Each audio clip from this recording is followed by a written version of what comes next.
সকলকে ইম্মানুয়েল জানাচ্ছি। বাইবেল পাঠ করছি গীত সংহিতা তার 1 অধ্যায়। ধন্য সেই ব্যক্তি যে দুষ্টদের মন্ত্রণায় চলে না, পাপীদের পথে দাঁড়ায় না, নিন্দুকদের সবাই বসে না, কিন্তু সদাপ্রভু ব্যবস্থায় আমোদ করে, তার ব্যবস্থা দিবারাত্র ধ্যান করে। সে জলস্রোতের তীরে রোপিত বৃক্ষের সদৃশ হইবে, যাহা যথা সময় ফল দেয়, যাহার পত্র ম্লান হয় না, আর সে যাহা কিছু করে তাহাতেই কৃতকার্য হয়।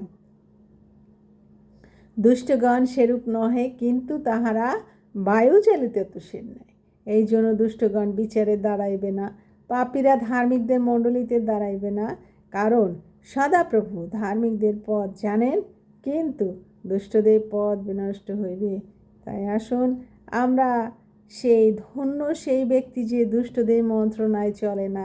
আর এই দুষ্ট হচ্ছে আমাদের হৃদয়। আমাদের হৃদয় যখন দুষ্ট চিন্তা করে, তখন আমরা সেই পাপীদের পথে চলে যাই। নিন্দকদের সবাই বসে না। আমাদের হৃদয় যখন নিন্দা করে, তখন আমরা সেই শয়তানের পথে চলে যাই। কিন্তু সদাপ্রভুর ব্যবস্থা আমোদ করে।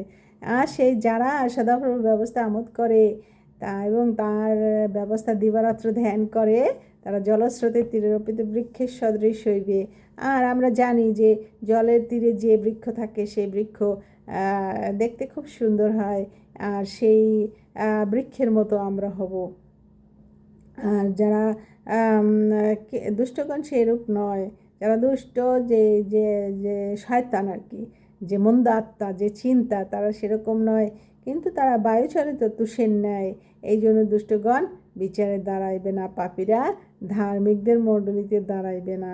তাই কারণ সদাপ্রভু ধার্মিকদের পথ জানেন, কিন্তু দুষ্টদের পথ বিনষ্ট হইবে। তাই সেই দুষ্ট যেন বিনষ্ট হয়ে যায়, যে দুষ্টদের মধ্যে মন্দ আত্মা রয়েছে, মন্দ চিন্তা রয়েছে, সেগুলোকে যেন ঈশ্বর দূর করে দেন। তাই প্রার্থনা করি, পবিত্র যিশু এই সুন্দর সকাল দেখতে দিয়েছে, এই জন্য তোমায় ধন্যবাদ জানাই। সারাদিন ভালো রেখো, সুস্থ রেখো, শ্বাস প্রশ্বাস করতে পারছি, এই জন্য তোমায় ধন্যবাদ জানাই। সবাইকে ভালো রাখো, সবাইকে সুখে শান্তিতে রাখো, সবাই যেন আমরা ভালো থাকি। যে মৃত্যুর পরে আমাদের যে আত্মা যেখানে যাবে, সেখানের জন্য যেন আমরা চিন্তা করি। প্রার্থনা ত্রাণকর্তা মুক্তিদাতা প্রভু যীশু খ্রিস্টের নামে চাই, তুমি নিজ গুণে শ্রবণ এবং গ্রাহ্য করো। Amen. Emmanuel, God bless you. Good by.